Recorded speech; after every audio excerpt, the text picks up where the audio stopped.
Look at that. Okay. Let's just dive right into it. This is episode 181 on RAYDAC. Welcome to Adjunct of Computing. You got it. I'm nailing it this Let's time. go. We're in the swing. And as always, what is a language? What is an operating system? What is a computer? What is the difference? Sean, we're back at it again. We still don't know. We still don't know, I don't think we but ever we're will. going to keep... Don't say that. Don't say that. We'll get there someday. And then that's where we'll get to the end of the universe, and there will be no more meaning left for us to, figure it out. Honestly, I'm going to just say the deep lore is probably that Alan Turing knew what a computer was for like 1 hour at one point in his life. Let's just say, oh my God, this is dark, but you just gave me a headcanon out of nowhere that it's not all the other reasons that he ate the apple. It's because he found out the truth. He figured it out. He figured it out, and he couldn't live with that. Okay. He solved the halting problem. All right. Let's continue. This episode was about RAYDAC. Mm-hmm. I will, of course, defer to Sean in a second here about what the heck is RAYDAC, because also one for me, I'll say off the top, I may have been vaguely aware of it at some point, but it's one that definitely, if it was ever in my mind, has slipped my mind. If you were vaguely aware of it, I'd be surprised. I'd want to know why. Yeah. I mean, just like many hours of reading Wikipedia, I feel like I must have scanned it at some point looking at the page. I don't know. I'm not a real academic. I just read the Wikipedia page. So. And that's where you start. That's always the beginning. That's where you start. And then you go down to the links, the references. Always, no, never forget to check your references. Sure. 10 points to people who know that reference. I get no points, apparently. Oh, it's real genius. Excellent movie. Okay, so we'll dive into potpourri kind of stuff in a second, just kind of jam about what we were talking about. But first, let's give us the overview, Sean, for those who, for some insane reason, didn't listen to the main episode. Well, this one is honestly pretty simple. RAYDAC's just a vacuum tube computer I had never heard about before. Like you were saying, what is it? It's a really obscure machine, and I ran into it while I was preparing the previous episode about tapes. I was reading through that survey of input-output devices from 1953. It had a paper on RAYDAC. I'm like, well, that's weird. I'll look at that later. And later ended up being almost immediately, but, a little bit later. The reason it struck me as interesting is it was such an early computer. The architecture is different than other machines at the time, but it had a really unique sounding tape drive. So I was in a tape state of mind. I have, as you'll see next episode, I firmly entered a magnetic rut, and I'm going to be in this for a little bit. And I just wanted to know more about RAYDAC. And so that's how the research started. It ends up just being a really unique machine. Like, just being so early and so different makes it very interesting to me. And I'm sure we'll hit on all the cool things, but outside of the neat tape drive, weird architecture, weird provenance, just about who worked on it. Mm-hmm. And its story gets into how really early computers were funded. It gets into kind of the issues people had trying to figure out what a computer is. And it's a machine that ends in AC. And we all know, which, the machine, it's part of the family. It's part of the factoid. It's part of the family of computers who all end in AC. That's not true. Don't repeat that. They're not built on the same general architecture? No, I really think that must have been like either a meme or a fake convention, like way back in the day. Yeah, it's got to be. I mean, I always assumed it's some kind of meme. You know how well, what's the difference? Those kind of people are is just funny. It's based like it's the group of people who engineers and academics love in jokes and stuff. That kind of stuff spreads like. Well, what's the difference between a meme and something that's not quite a standard, right? Yeah, not a whole. I mean, lot. that's what it is. What's a standard but a meme that you have written down? I can write down a lot of memes. I'll tell you what. And that other people have agreed to. Okay. Maybe we need more details to nail that one down. But so I mean, there's just a bunch of things to dig into, like you said, with RAYDAC, because there's just so much. Something that occurred to me that I hadn't put on my notes is just like you said, actually, I don't think you said it just now, but you say in the episode that it kind of, they tried making a computer, they made one computer, and then they made no more computers. Yes. Like, yeah, exactly. And you're right, because the thing that reminds me is when you're mentioning like the funding sources for a bunch of these early computers, and like you say in the episode, the crazy weather projects. I can't remember what the actual term was. I couldn't find the actual. Yeah, foul weather was what I saw them foul weather euphemistically referred to as. I don't think that was like intentional. But there was an interview with someone like in the 90s who's like, oh yeah, the foul weather series of computers. And I just thought that that fits, and it's very fun. Yeah, I get this vibe on it, and I mean that's all it is. That like that kind of thing. Those kind of names in that kind of context don't just pop up out of nowhere, you know? So I'm sure there was some there was some convention. If not official naming scheme, you know? It was probably something like naming scheme 12A-5 or something. You know what it was? It was probably another meme. Yeah. The weather meme. Our computers are going to be foul. Yes. But yeah, no, because it's interesting because I haven't thought about that in a while, and it's funny this being this show, but I guess you haven't really gone back to old first generation computer stuff in a while. No, not late. I mean, yeah, like a specific episode. Like there was, on the tape episode, obviously you went back to BINAC and whatnot, which is in that family, but it's cool to get a chance to deep dive into first generation stuff. My last first gen was episode 175, the Bell Model 1, but that was like on the cusp That's of a weird one. That's like research. Yeah. Yes. Yeah. I was going to say that's like research because you've got like episode Gen 162 Scissorac was the last actual Gen 1.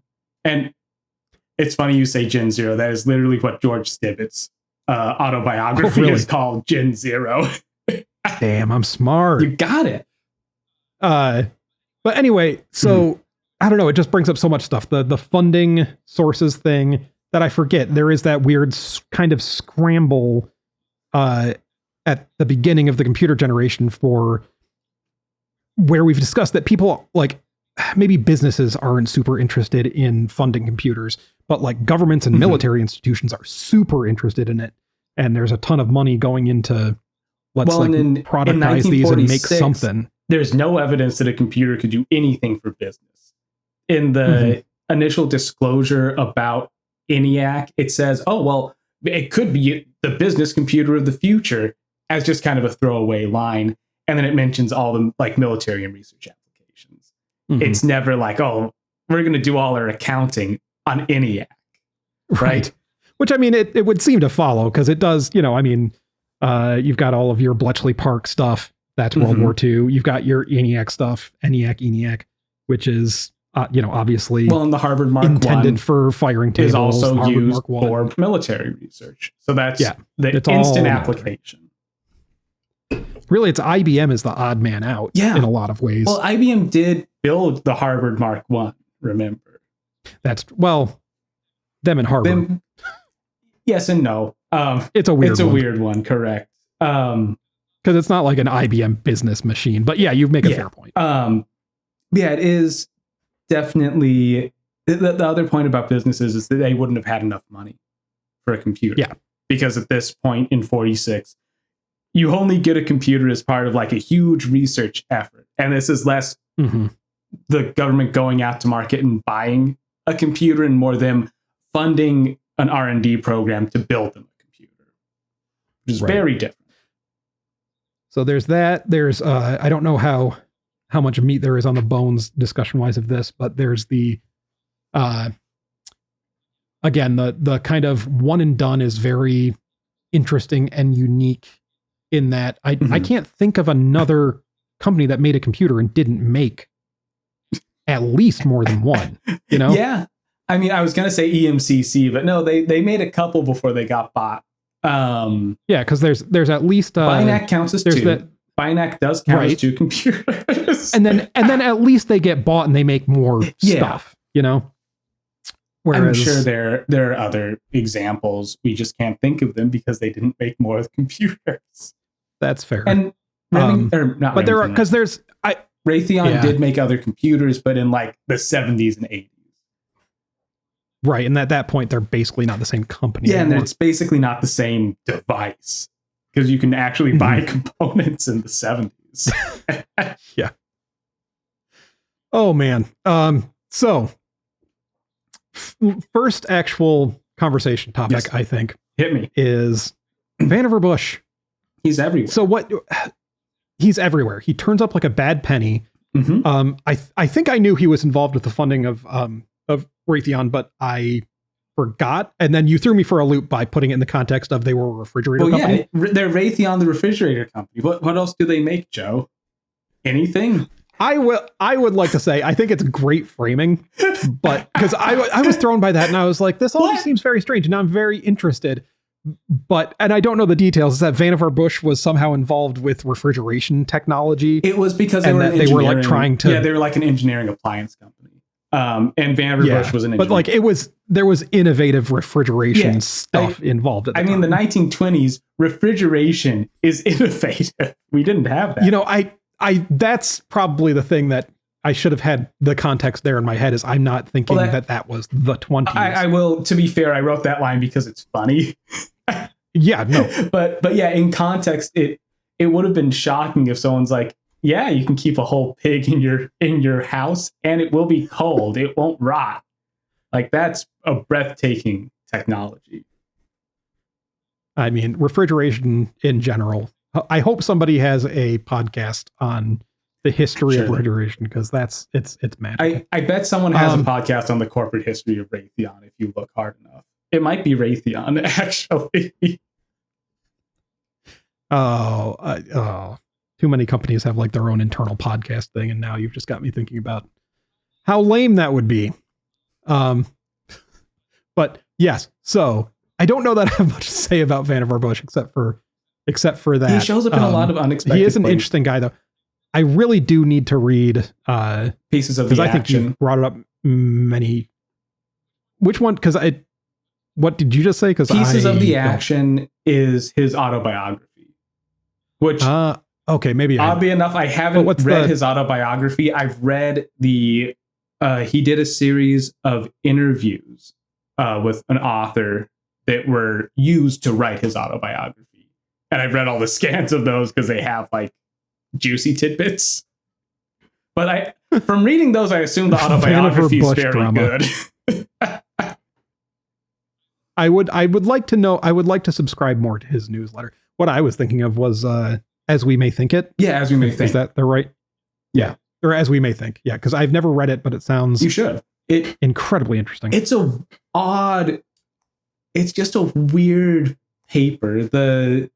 The guys at Future of Coding did an episode on it, or I guess Feeling of Computer Now.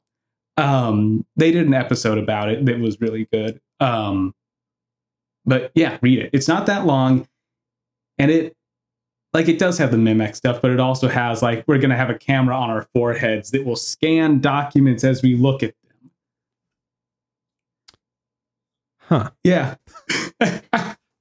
Huh. It's a lot of stuff that's on the cusp. You win some, you lose some. Yeah. Yeah.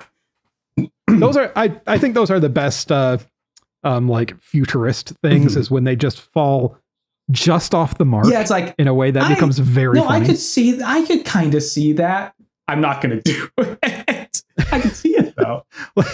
You could, but you wouldn't. Yeah, it's like that. So. That's kind of like Google Glass, but kind of not. Did you think about the fact that would potentially also be a bad idea and everyone would hate it? Yes. Or I guess for Mr. Bush, no, probably not. Yeah. He is thinking ideas, not... He's an idea guy. Yeah, he's not thinking about what society is thinking. Well, he is thinking about society a lot. Society needs a refrigerator, Joe. Society needs refrigerators, and it needs instant information retrieval. That actually is also funny. I guess is the last thing to say about Vannevar Bush is I also forgot until this moment. It is funny it's not explicitly mentioned, but like he doesn't really have anything to do with this computer. No, right? No, not at all. Vannevar Bush That's was fantastic. not a digital computer guy. He explicitly said, "Oh yeah, I do analog. This digital stuff, I'll never understand it. I'm out. I'm done with the field of computing." Which it's good to know your limits. I guess so.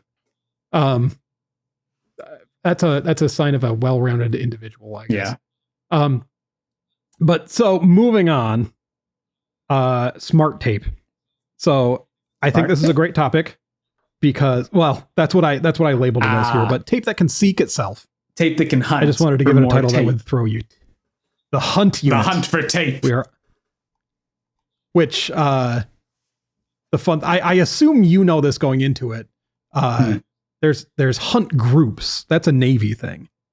So hunt unit, because you were saying something about like it just sounds very military. Yeah. And I don't know a ton about that stuff, but I do know that hunt I wasn't groups thinking exist. about that. I know that word. Yeah.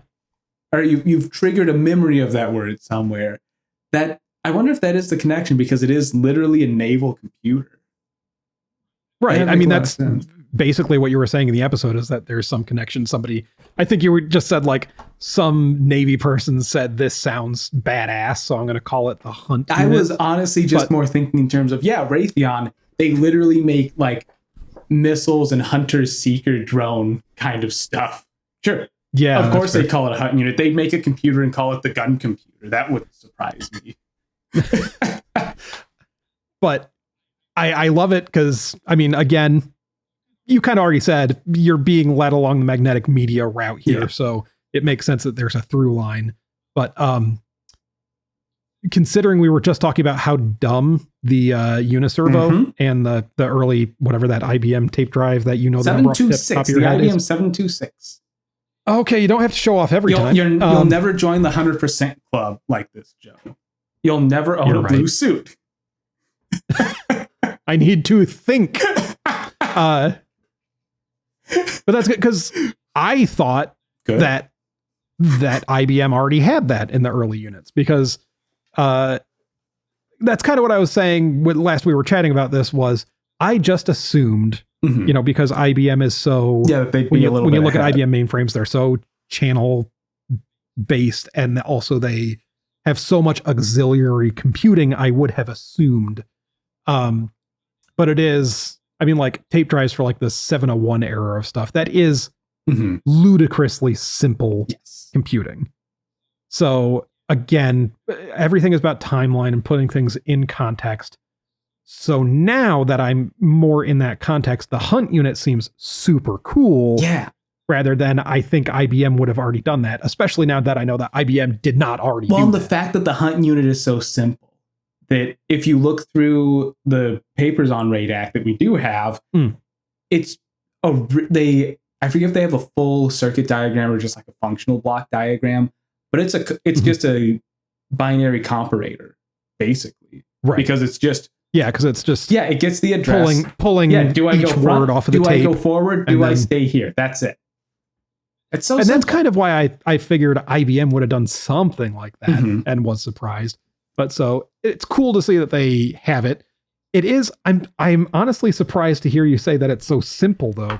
And you would know more because you looked at it. Well, but all I've done is basically looked at the pictures, and they have the one picture that I've seen that like breaks down each rack into what it's roughly for, and the hunt unit is like a whole rack. Yeah, there's like if you look at the picture of the thing, it's like maybe 10, 12 racks or something. I think the complexity unit is one of them. Comes in from the optical sensing, because remember on the back side of the tape, it has some kind of optically encoded address for each block. Right. That I think is where it gets complex. And I still haven't been able to answer like to my satisfaction how that was encoded. But even if it is like binary encoding, that means you're going to have like a latch or a buffer or something that holds it. And if you're talking about anything that like holds a value in 46 to 53, whenever they got the hunt unit working, that's going to be rough. That's going to be some rack.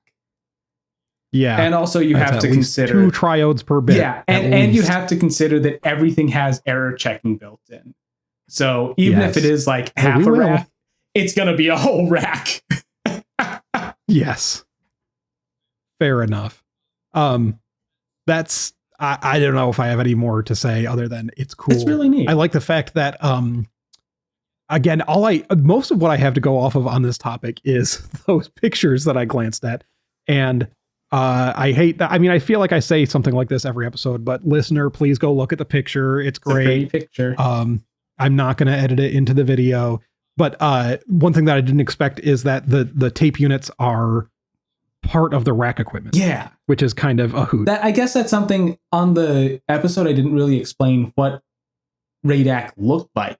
And to me, it almost looks like the photos you see of early nuclear energy plants. Yeah, right? Like a nuclear control room like or whatever. Yeah, like Chernobyl's control room, when you see the big glossy photos of it, where you have a semicircle where each segment is an equipment rack, and then in the center of the semicircle you have your big desk with all the lights and like readouts and everything. It's great. I was saying at the top, wild. The way I would describe it is it's unlike anything else I've seen in this kind of first generation era. The aesthetics are just incredibly unique because, like I said, you either get like the borderline experimental machines, like the small scale experimental machine, Manchester Baby, what else? The one that I'm always talking about, EDSAC, where they're like just open racks in some lab. And then you've got the ones that are, I mean, a lot of these first generation government funded, like corporate basically you get machines. A box. Not for corporations, but where they're box. Like, yes. 12,000 square feet of box. And they're styled. Oh man.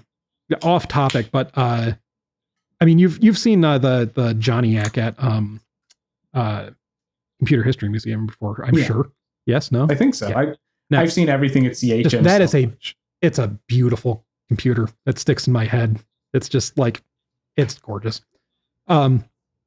But yeah, and then so you've got RAYDAC, which is just like in this in-between zone where it's literally racks of equipment, but the racks themselves are mounted nicely in like a wall panel.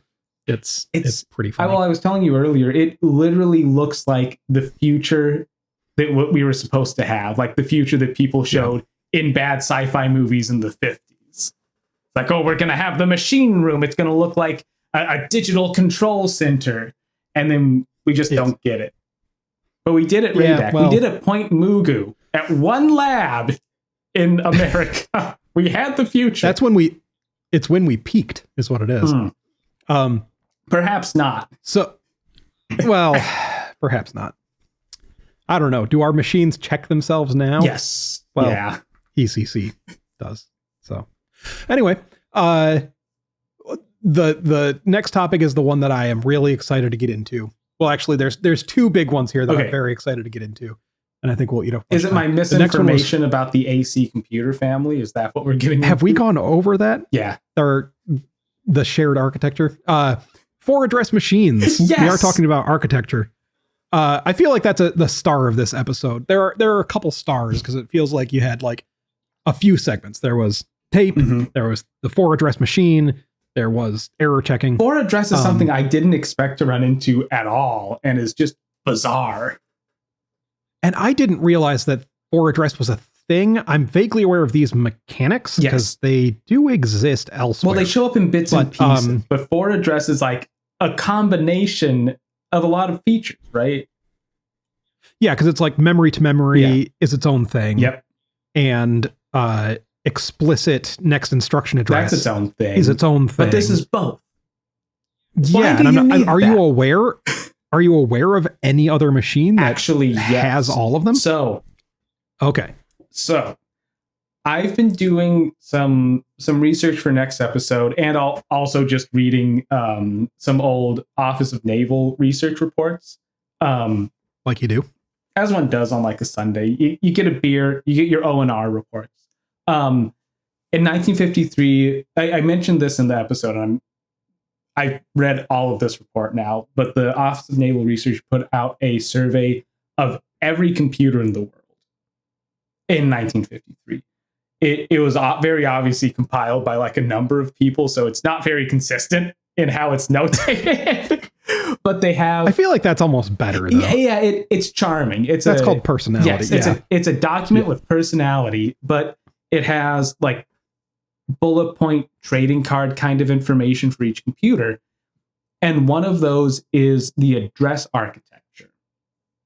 There are a handful of machines that are for address. I was just pulling up, I've been ripping the data out and making a spreadsheet for personal use. But I'm only like halfway through transcribing it, but whatever. There's like 5 or 6 other computers that are for address, including, of course, EDVAC, like we talked about. There's a computer called ABC, which isn't the Atanasoff-Berry computer. It's the automatic binary computer that's for address. The other one that I have just handy on my sheet is, it's EDVAC. Yeah, EDVAC's for address. But there's a couple others that are in that report that have the same like instruction architecture. It's just weird. Well, it's so strange. And it's, like you said, I can definitely agree that, I can agree in general that it's weird. Yeah. Because early computers are weird. So you have no real disagreement for me. But I can agree that the mashup of both aspects is weird. Mm-hmm.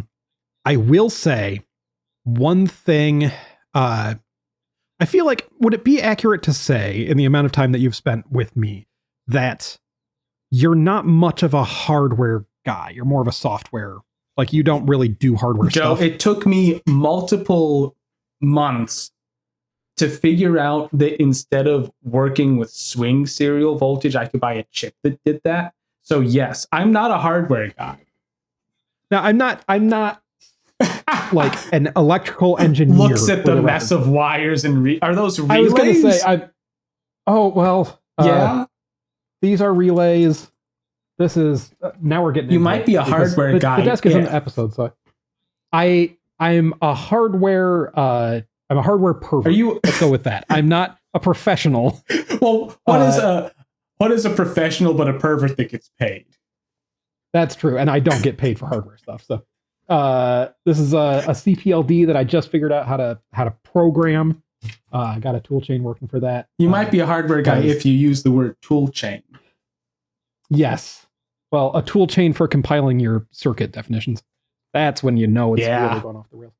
Anyway, yeah, that's one of my hobbies. So I think my thing here is that I want to give some bona fides, at least to some degree, that I have some concepts on, because I've done like ISA design before, and I've done some like, I've worked on developing CPUs. I've never finally actually put one all together, but it's something that I've dabbled in. So I have thoughts on the things that make sense to me about early computers and why they made certain choices they did. And memory to memory makes a ton of sense because it hoists a bunch of logic out of the machine. And this is something that hopefully this might be interesting for people listening, so I'm going to ramble into it, is it immediately makes sense to me because you don't have to have like an indirect addressing mode, right? You don't have to implement registers, which is surprisingly a thing because you don't have to transfer into a temporary storage. You just have to, there may be a temporary storage under the hood, but you don't have to do all of the decoding for that is gone. Like you were saying, the hunt unit being simple because it's basically just a comparator. Well, that's what you've got. You don't even need a comparator. You have that memory address and you just put that memory address into the look for this memory address part of the that makes sense. Of the thing that's waiting for that address to cycle around. Well, yeah, not having to decode that's in it. Direction. Right, there's almost no decoding at all. It's just literally taking what you were handed. There is only in the one address mode and putting it there. Yeah. And that's, so I have this as a note that's not even necessarily relevant here. Let's do an aside because maybe I feel like I could, before rambling over top of you again, this is a conversational thing. I just think it's interesting. The transition, nobody talks about this because it's not, I think it's super interesting. I don't know how many people actually find it interesting. The transition between machines with tiny address spaces and huge instruction words and machines with tiny instruction words and huge address spaces. And maybe this is something, again, that I think about because I've messed around with like trying to put together ISAs and stuff before, is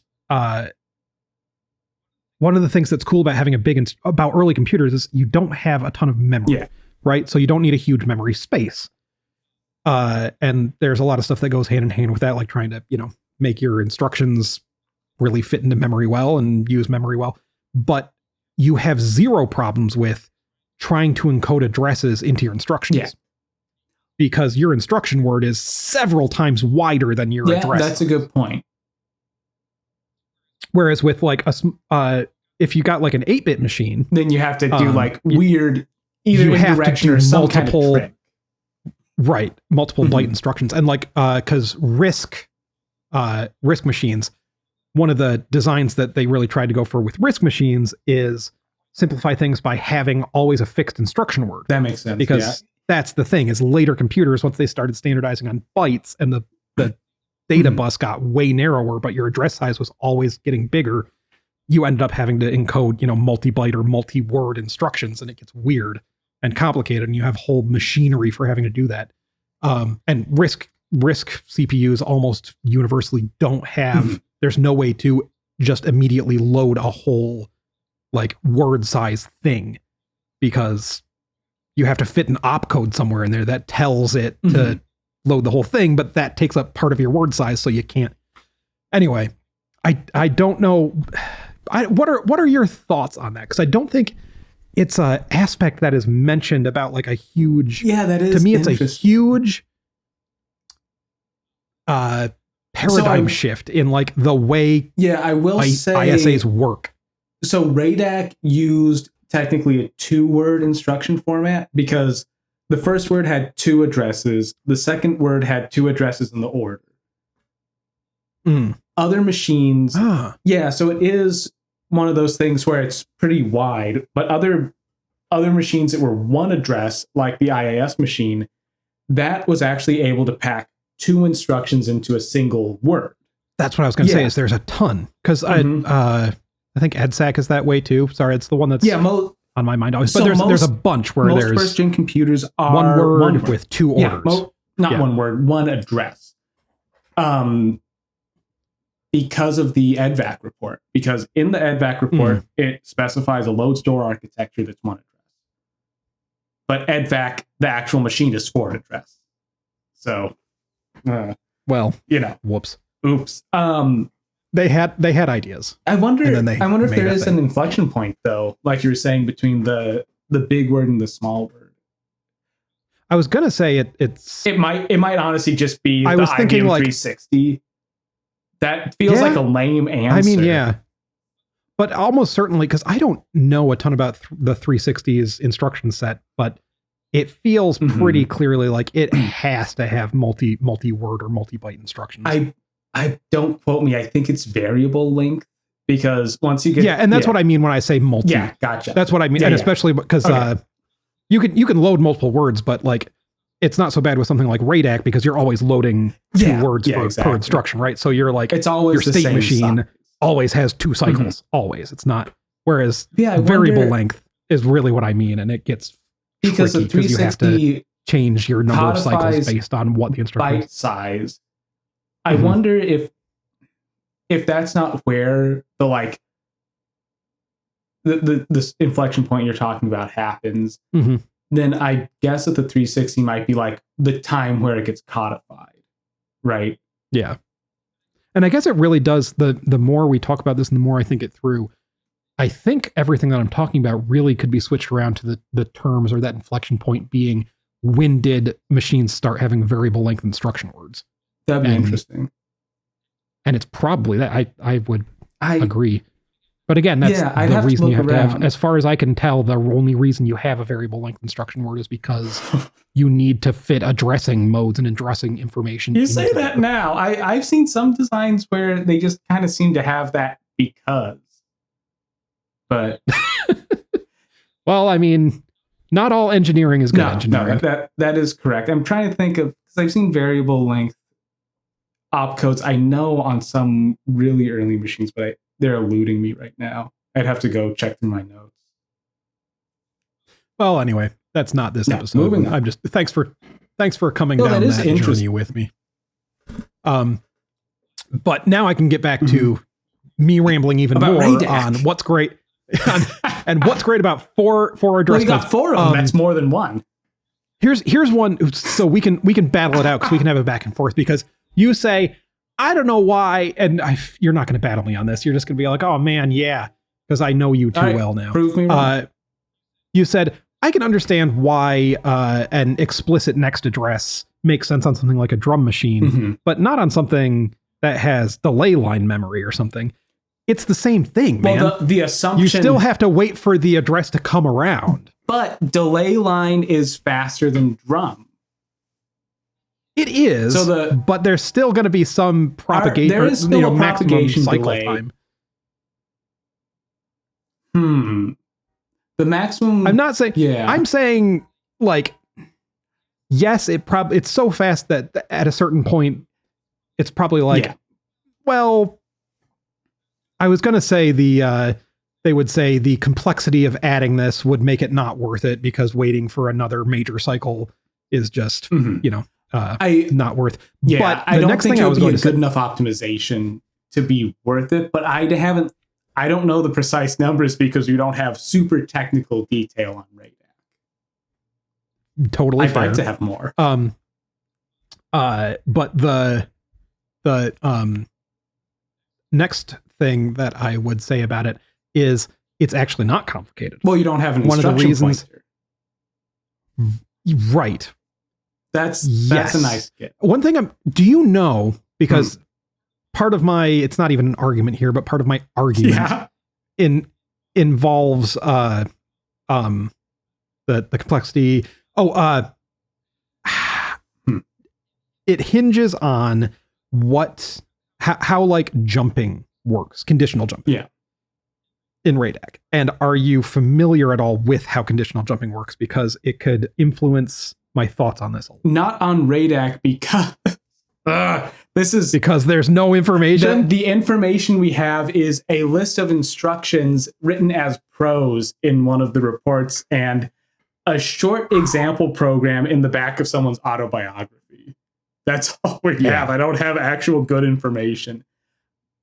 I want to say it's like branch on zero or something, but any shade here, but to be clear, is that I understand that you are working off of garbage, garbage.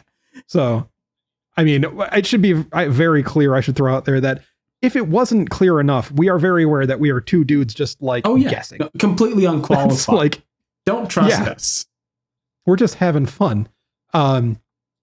But that's the only thing I'd be curious about, because the other thing there's a couple things about having, explicit next address in the thing, which is one, it again further simplifies your hardware in that, like you said, you don't have to maintain a PC more or less, because you are just it's kind of the same thing with the memory to memory. A personal computer, correct? Right. You still have to maintain your personal computer. Needs oil. It needs oil. So while you're doing your Uniservo, do the piece. Yeah. This is not computer ownership advice. Please do not oil your IBM PC. But that, right, like I was saying with the memory to memory architecture, it just removes a whole bunch of hardware because you don't have to have a program counter, which is kind of like you were saying. It's just your next memory fetch just takes that field and puts it into the thing that is the memory address fetch address field. And that's it. Yeah. But that's why I say I'm curious about conditional jumps. Well, it would just be moving because from one tank to another. Require. Right. But I don't know. That's why, like, if I could see it being like a skip situation, because those are also a fairly common thing, but I don't know. You read the prose description, and I don't know if that sounds at all like what's going on in there. But does not jog any of my memory. But one of the frustrating things, because I could see skipping over the next thing so that it doesn't. Like, if your next instruction was basically like a NOP and go to this address, then skipping it would effectively, I don't know, cause you to not make that jump. So the frustrating And that's the thing simplest way I can with think. RAYDAC is I wasn't able to find any, and maybe I didn't look hard enough. I wasn't able to find anyone's like collected papers in an archive that might have more information about RAYDAC, which means, since this is a federal thing, it would be a valid Freedom of Information Act target.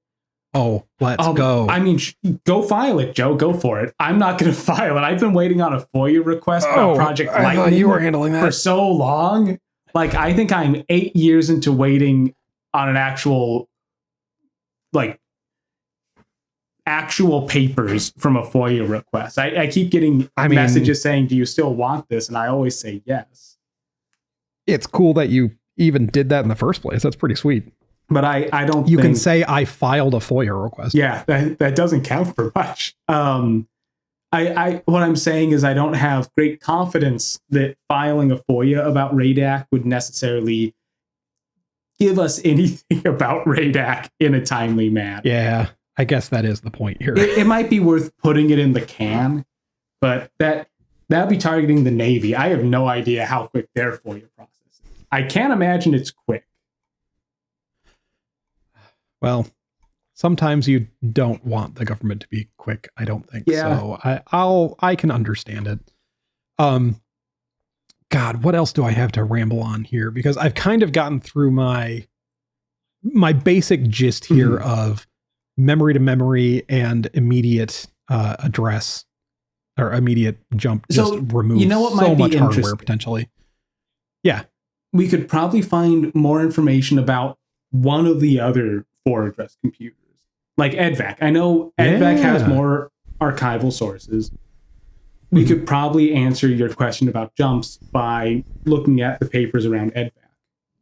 Or at least get an idea. Yeah, or at least get more of an idea. All right. I will put that on my list of things that I'm probably not going to do, but is a good idea. Excellent. You can just look at the list later and be like, yes, that would be nice. I just looked at my notes and I thought this is fun to throw your way because you like a good twist of the thinking. Yeah. I had this thought when I was talking about what I wrote down was explicit next address bullet point obviates need for PC increment cycle, right? So that's an aside that I didn't mention. Gets rid of the PC, but also gets rid of the hardware that needs to do a PC increment. Yeah, it's just simple. Because that's not trivial. I've written emulators. I know it's annoying. Hardware wise, it's adders are a lot of gates. Gotcha. Yeah. And it depends on how you're doing it too. I'll go back to PDP-5. Sorry. That's because PDP-5 is cool because we've talked about it. We've talked about this. It's one of my obsessions. It's the father of the PDP-8. And one thing I do know about that is it uses just like this ripple carry thing that isn't actually an adder and it's just built into the registers. So you shove in a 1 at one end and they just ripple a carry across if necessary without actually doing an add. Interesting. Which kind of makes sense. So it gets rid of all that. Yeah. But regardless, if you just think of it in like the naive case, adders are not, for the scope of modern computers, they're trivial.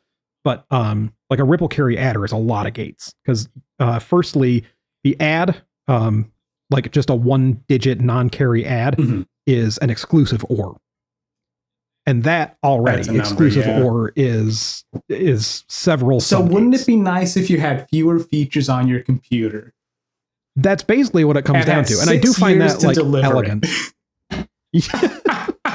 Well, I mean, and they clearly, it's because they engineered the ever living hell out of it, which I very much enjoy. The fella is freon cooled, right?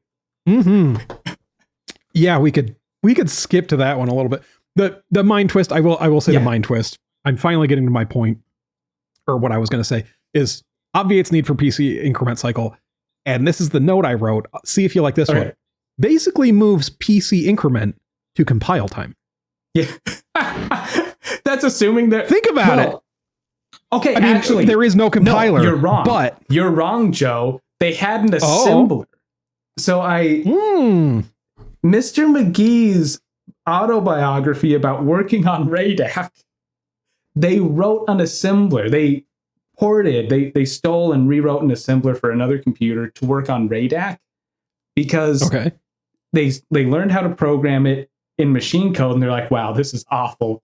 I'm having a horrible day. I want this to end. And so they wrote a really simple assembler. So there was kind of a compiler, no information about it, but it exists. I was going to say that sucks because certainly there isn't. Yeah. And it would be great because if I was doing that, that would be one of the sexy things to put on the side of your assembler is like automatic next address. What that did. I bet it didn't, but that would be. It would have made a lot of sense if it did, but yeah, that means you would have had to write the code to do it. My brain twist that the reason this is like good brain for me thinking about it that way is it just gets back to that, like we talked about it several episodes ago, but I just love this vague concept of you can put it in hardware or you can put it in software, and there is a ton of laterality. It's also just a thing I've been thinking about lately because I want to do a single instruction. You're the classic. Are you aware of? Yeah. And because I'm working with these CPLDs here, and you could do it in a CPLD, and then I could port anything to it because there are sublect compilers. Anyway, we're not talking about that. No, we're moving on. Yeah, let me scan really quick before we go to over engineering and cooling because that's good. Oh, I didn't hit this. It's good. I'm sorry. I told you there was a lot of meat on these bones for me anyway. Is just, it falls hand in hand with the simplifies hardware and also pulls some of the hardware stuff into software stuff is direct next, I haven't found a good term for it, so I just keep saying it, and then you go, I know. I just call it explicit embedded jump. Next address explicit jump. Sure. That's how a bunch of microcodes work. Oh, because I didn't know that. You want to make your, I don't know. It's something that I could not tell you like a specific machine that had, but I vaguely know this is that one thing I can point to for sure is there is a digital engineering textbook that I have that it's a pretty good one. It's a cool book because it has like the book is written around building a PDP-8 compatible machine as like their like, class project for the book. That's cool. Which is kind of fun. Really cool. Yeah. But one of the things they talk about is like the different approaches to doing microcode. And one of them is embedding the next instruction in your microcode. And again, because that you want your microcode engine in there to be super simple, because otherwise it kind of defeats the point of having microcode. Being microcode. Then it's just code. Unless your computer is very, very complex. We're not talking about IBM. We're fine. No.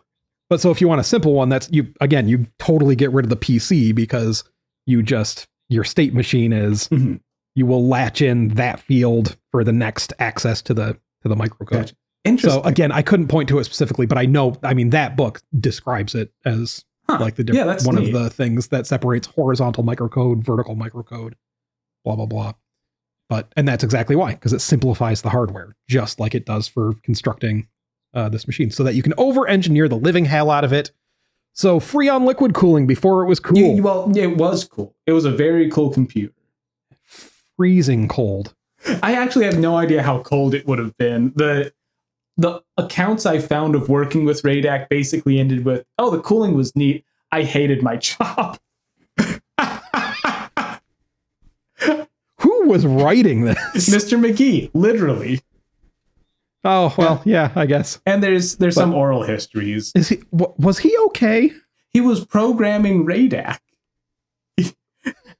What did he do after this? I hope he went to became Honeywell, a florist or something. So he continued on in the field working with better computers.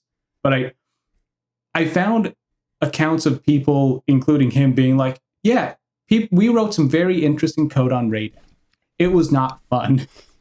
I think just because it was unreliable and finicky, and it's a four address computer. You have maybe a simpler. Yes, Freon. A 4-address vacuum tube with computer. Freon. Yes, Freon. I think the way you frame it is pretty cool, because again, a lot of the stuff here that I always like is just the framing of things and expressing it as a bunch of these computers have air conditioners on the ceiling, and this one has an air conditioner in the chassis. Yes. And that's really the difference. Literal studs. Because it's just that the cooling loop is RAYDAC. attached to the computer. Yes. It is not attached to a fan. So what was really funny with that is I read that and I'm like, that doesn't seem normal. That seems abnormal, in fact. Sean, what? I think we're both really dumb. Why? And I pray that you came to this before I did. They're the refrigerator company. Oh my.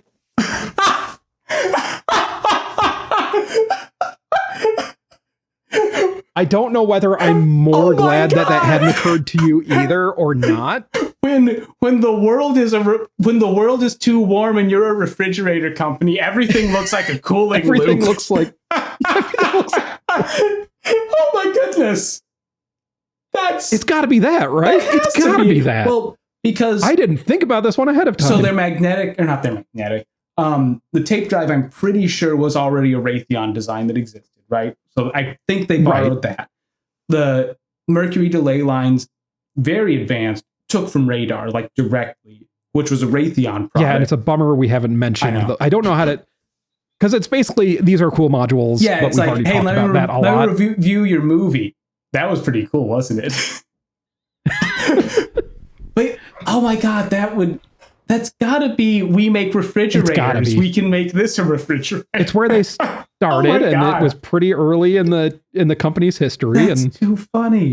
You know what it comes down to is, I'm sure, because when you were making it, you were talking about Vannevar Bush, and you were thinking about the we make appliances angle, but you were not. Only I, who read only the Wikipedia articles, read the Vannevar Bush analysis. Yeah, that's sure. Yeah, let's go with that. Oh my God. That's better than what I was going to give. Well, that's hilarious. Refrigerator company puts refrigerator in computer. News at 11. Refrigerator company makes computer that is a refrigerator. Anyway, so as I was saying before, you had your brain flash. I am so sorry. No, that is fantastic. But it was worth it. It was worth it. So when I read that, I'm like, that can't be normal. That can't be right. So I'm looking around. I'm like, okay, I have this O&R report, and I'm like, air cooled. I'm like, what's UNIVAC doing? I can find papers on the UNIVAC cooling system. So I'm reading through, and they're like, oh yeah, it's water cooled. I'm like, okay, so there's another liquid cooled machine. They're like, yeah, it's water cooled because it has a cooling tower that uses water to remove heat from air. It's like, okay, it's not a water cooled machine. But that's just how big cooling loops work. Yeah. Or, how big AC cooling loops work. Yeah, it's like, work. Okay, the difference... That's called an air handling unit. Actually, I used to work in AC. So the difference with UNIVAC is it straight up exhausted water steam, like water vapor, from like a smokestack, like a nuclear power plant. That actually, it's a more common cooling thing in industrial settings. Really? That's concerning. That feels wrong. Well, no, because it's evaporative cooling, and I'm sure Technology Connections has more information on this, but it's a latent heat of energy thing. Gotcha. Where, okay. Flashing water to steam sucks up a shit ton of energy. Gotcha. Basically. All right. And that's why they do that. Well, UNIVAC did that. RAYDAC did not. RAYDAC had literal metal contacts with the freon loop touching the vacuum. But that also does, the last thing that I will say about it is that feels like military contract computer builder shit. That really does. I mean, again, it just gets into this thing feels very overbuilt aspect of things. It was made by a refrigerator company that had recently gotten into military contracting. A military refrigerator company. I wonder if they made the refrigerators on the ice cream ships that the U.S. had in the Pacific Theater. Oh, well, that's a sweet notion. I forgot about ice cream ships. Those are a fun part of war. Okay. So that's all. And the thing we didn't mention, I don't think, was just Sean did not know, or at least hadn't had to confirm this, that it was Cray 1 was freon. Yes. And I'm surprised that you did not mention I'm not a supercomputer guy. I don't know enough about Cray. You're basically the opposite. That's the thing. That's what I was saying before. Supercomputing is too practical for me, Joe. Right. The 70s is like way too late for anything interesting. I talk about stuff in the 70s, but mainly programming languages in the 70s.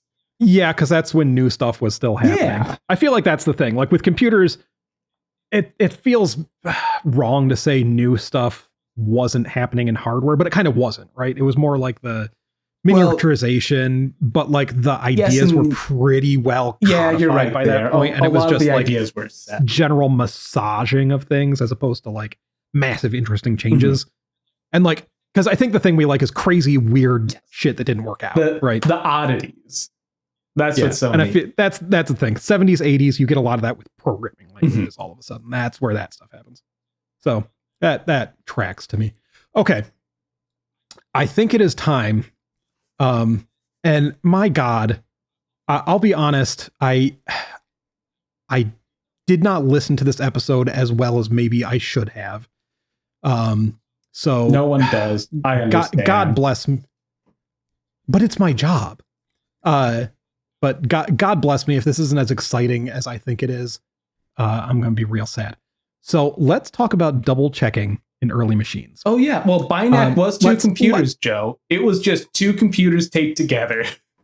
And I had to look that back up again. I can't believe that existed. That shouldn't have existed. Well, I mean, did you touch on? I feel like you touched on maybe. See, this is the thing. Is like, I feel like I listened to it and then I can't remember what you said. I like mentioned, which is terrible. Mention that BINAC existed.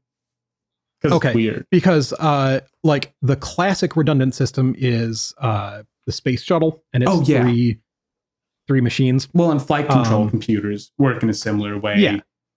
Yeah. So the voting system, multiply redundant. So it's not that crazy. No, I mean it is crazy. It's crazy for the time because you have to build two computers, and each computer is a state-of-the-art, completely unique machine that cannot be replaced. And you have two of them sitting next to each other. And you're taking all that power that could be parallel, BINAC and they are using it for two power supplies and stability. Two cooling systems. Did it really? Yes, because it's literally two computers that sit next to each other, Joe. I mean, you'd think that those resources would just be shared. That's what's... Yeah. My God. Crazy. So... here's what's killing me about double checking stuff is the things that I can't remember is why I feel like I have heard technical stuff about error correction or error checking or whatnot. Joe, I can tell you. I can tell you. It's because there's often a section about error checking in old computer manuals and old papers about computers, and you skip over it because it's boring. See, that can't be it for me because I think that stuff is right. All right. I think you're right in general. For me, I do skip over it a lot of the time because I'm like, oh, that there's a proof. They just dropped a mathematical proof. I'm trying to have a nice afternoon. I don't have the brain power right now. This is great because this is what tickles me. I have these oddities. What was the other one I was trying to think of? Because one of them is, I guess, things that I'm really interested in and that aren't well explained in old documentation, like the one that tickles my brain is the how is delay line memory addressed. Oh, like we've been talking about, like how does and it's very annoying because I looked a little bit at, I keep looking at EDSAC and they're like, we have this unit. It's called the address, lookup unit or whatever. And it's just a box, and they never ever say what it does. It's the math box, but Joe. It's the part that I want to know about. It's your literal hope chest that you're not allowed to open. It's really what it is. And so they've got. So these are the things that tickle my brain, and I want to know more. The other one is like error checking because, again, this is what kills me. Is I know there have been so many times that I have read about like first gen computers, and so many of them have. We were concerned about stability or the reliability of components, and so we have error checking. Well, so many of some sort. Almost all of them have something like this. Yeah, And at the thing that's killing me is now that I'm going back to like look last minute at my resources to remember where I was reading about specific things that are in my brain, I can't find anything Citation about needed. any of them. I got back to BINAC and I was like, oh yeah, that was the thing. BINAC was 2 computers. That's pretty good. But pretty good. It's insane, Joe. it's it's all right. The one place that I thought it was first draft of a report on EDVAC, because I haven't read that many papers, like legacy papers, and that's one of them that I have read. And I swore, I was like, I am pretty sure that John von Neumann mentions like the approach to how they're going to do it. You could check, and it's easy to find the paper. So I did. Ooh, good. He says that's one of the things we're going to look at later at some point, leaves parentheses for putting in a reference to the paper that he will never write in the future. Literally exercise for the reader. That's classic Johnny von Neumann. That's kick-ass. I mean, it is. If the reader, the listener, the viewer wants to ever check out that paper, it's good and frustrating because in a bunch of places where stuff is interesting, there's a lot of interesting stuff in it that he does explain very thoroughly, but there's a lot of spots because it's a draft where he's just like, this is a section that I would like to write about and I have some ideas, but I haven't written it yet. Well, so I'm leaving this space here so I can write the references where that's at. It's a draft of a report he was writing about research that was being carried out by a team he was involved with. There's a layer. You're telling me this isn't final? Oh yeah, no, computers aren't final. Anyway, it's a good read. That's funny that it is literally that killed an me exercise. I swear. I love because that. Here's the thing. Here's where I'm leading us to. I swore it was in that paper that casting out nines was mentioned before, because I know I have read about casting out nines in a computer context before this episode, and it's killing me because I just know it and I do not know where. And that's, I thought it was, my brain was sure it was in that paper that he mentioned something about like, he didn't, because the thing is, I have one, when you mentioned it in this episode, I was like, oh yeah, that thing. They mentioned casting out nines, and I know the thing that I read. It was kind of like, it goes over, like, we can use the process of casting out nines to do our error checking. It works like the classic way of doing casting out nines. And then again, like vaguely, how we do this is left up to the reader kind of thing. So if you haven't seen the episode, it would be very silly at this point, but the casting out nines is a thing that I guess some people learn in grade school. I did not. I guess it's also fairly old. It would have been done up really until like pocket calculators, basically. But so it's a check. You did a very good description of it in the episode. I'll just go over it quickly again. Is you can check the results of an operation that you've done by summing the digits of each number and running the operation on those the digit sum, and it's basically a checksum is what you're doing, which is gets us to an interesting place. And here's one interesting thing. I did a deep dive on this today, and I don't know why, but I like, firstly, the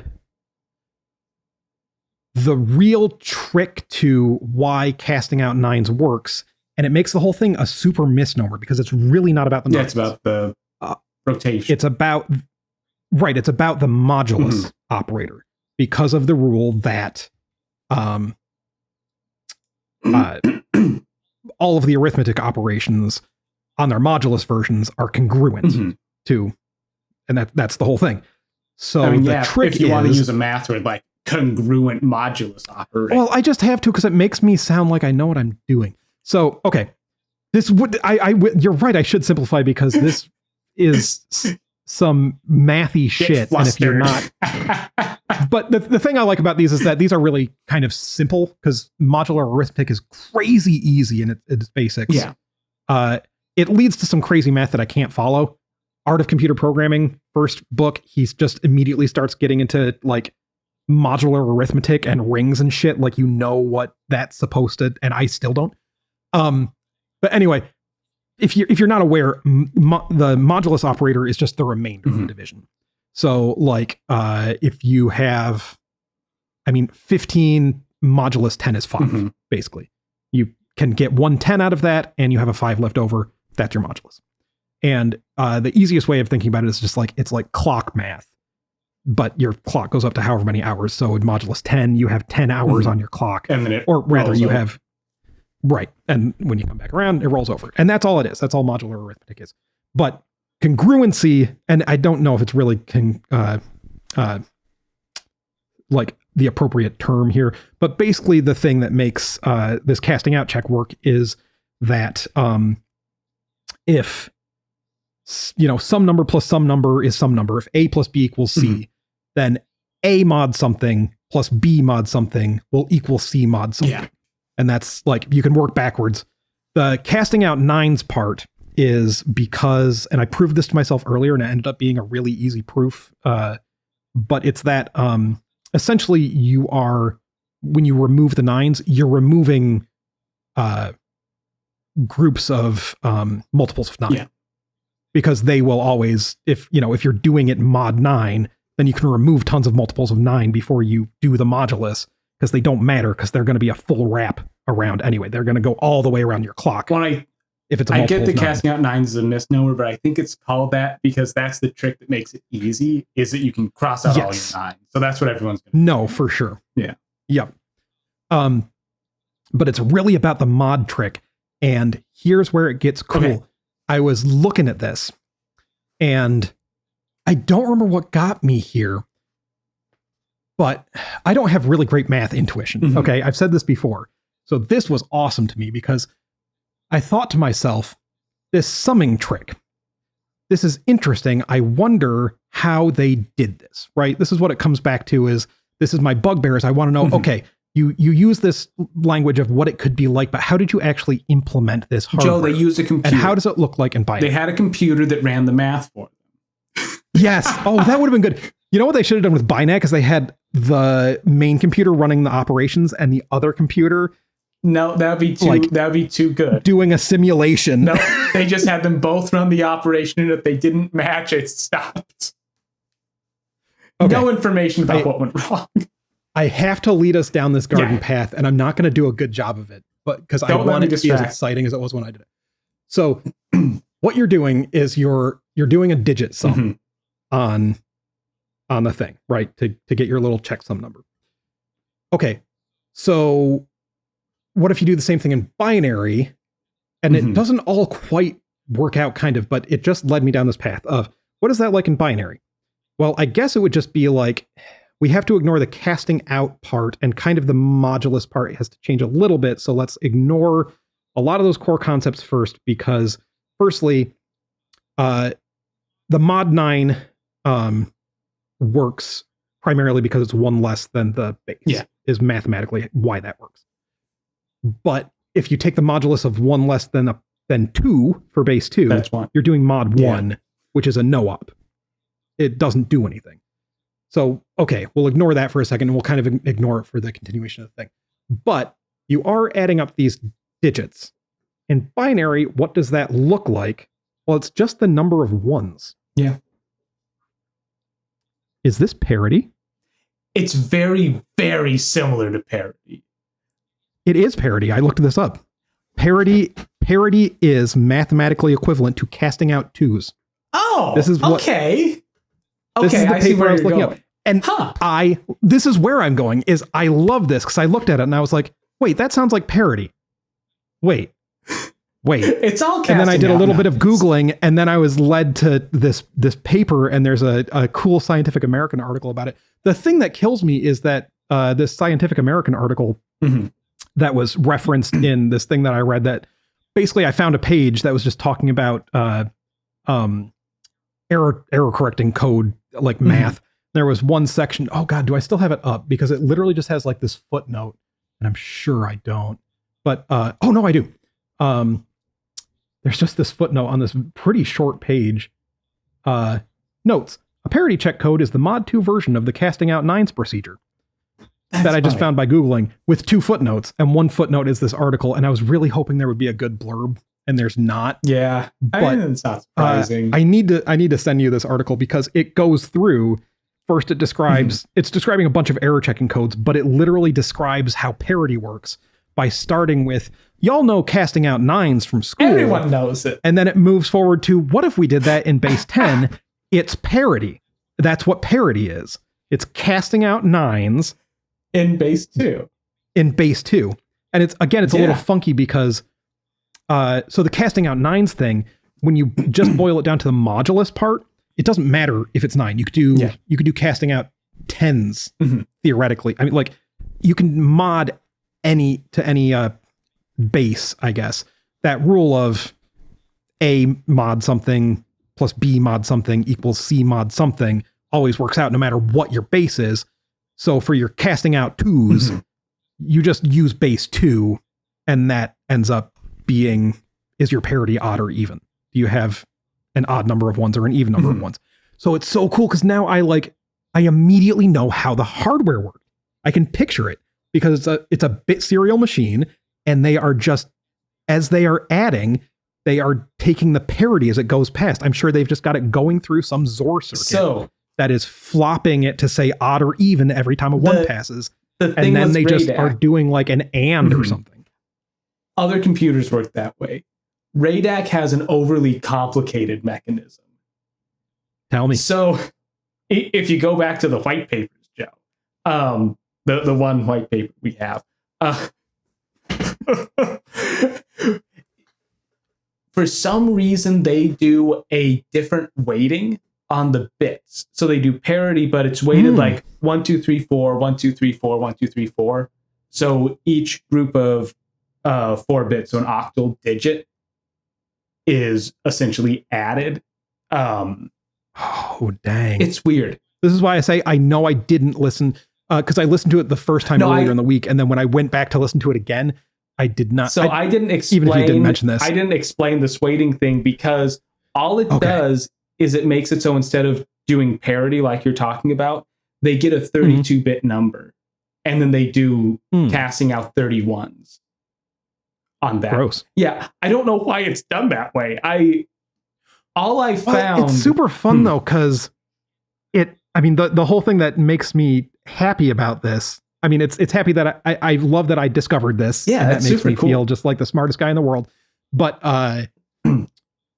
it's the everything seems so obvious in hindsight kind of thing now, right? And really, when you think about it, it's more that, like in this case, they had casting out 9s, and somebody was like, again, because I know I've read this elsewhere, somebody was like, well, why don't we just do that kind of check in the computer? You know, like we do that on paper, and then kind of does some math, figures out that like it's really, you could do this with some really easy hardware if it's really just adding up the ones. And then now you get to the present where we've figured this out. It's kind of part of the lexicon. Parity is a thing that you just take for granted, but that's the history of it. It's not like parity is this separate thing. Yeah, it's that parity falls out of applying something we already had to computers. An observation to make, Joe. Go for it. When is that Scientific American article from? 62. Okay. It's pretty late in this context. So note how it just says, oh, it's just like casting out 9s like you know in school.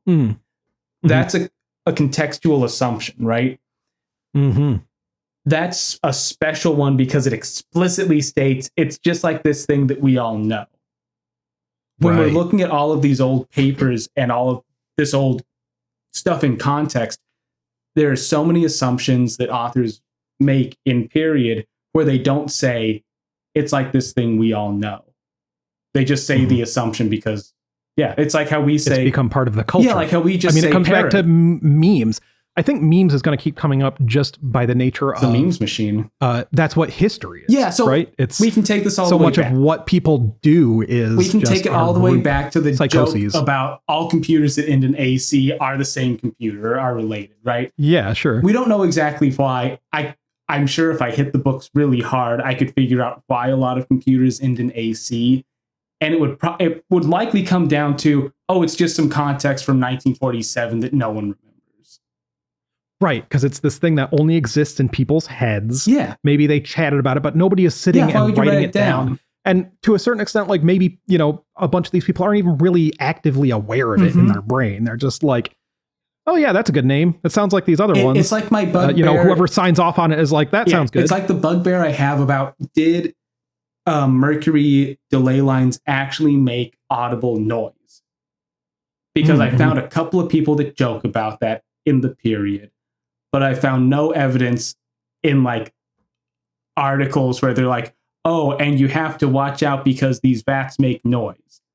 But I found this thing in McGee's autobiography where he's talking about if you slammed the door too hard, the acoustic waves would mess up our delay lines.